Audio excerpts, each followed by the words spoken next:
Hey guys, this is Ian. Welcome back to Money Talks.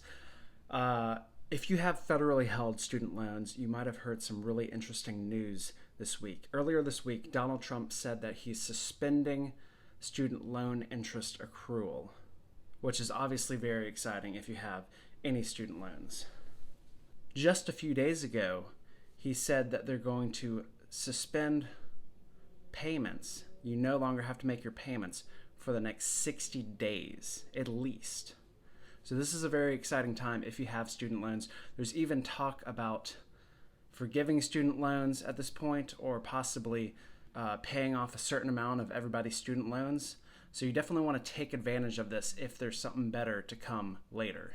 So what I'm going to do, I'm going to go ahead and get on my computer and figure out how to do this. And so just come along and watch me and we'll figure this out. So I just went on my student loan website. My student loans are serviced by Great Lakes. I went to repayment options and clicked on forbearance here. And it asks you a bunch of questions down here. And I don't think they've updated this to accommodate the scenario that we're experiencing. As you can see, none of these options are related to the current situation that we're enduring here in the US. As you can see, I tried to postpone them for 2 months, but it still said I was accruing $60 of interest over that period. So obviously this system isn't updated yet. So what I ended up doing is I went to the Contact Us tab, and I'm just sending them a message, an email, I'm requesting them to postpone or lower my payments. And I just wrote them a little message down here. Hello, I would like to suspend my payments for the next 60 days. Interest free, of course. Gotta make sure you clarify that. In accordance with the policy changes that the president has advised.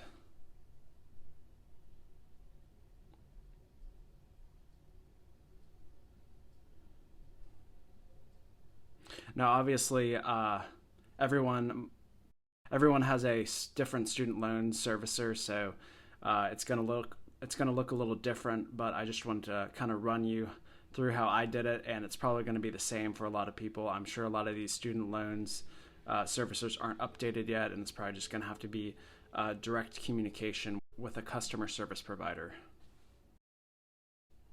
I hope this was helpful.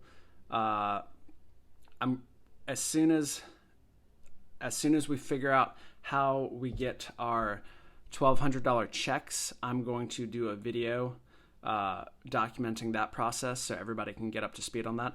I'm really worried there's going to be a lot of scamming happening. There's going to be a lot of people trying to scam people with that. So I really want to make sure that everybody knows how to do that properly and as soon as possible. Don't forget to subscribe and like the video. If you have any thoughts about it, leave a quick little comment down below. I'd love to hear it. I respond to every comment. Love to get a conversation started with you. Until next time, this is Ian from Money Talks.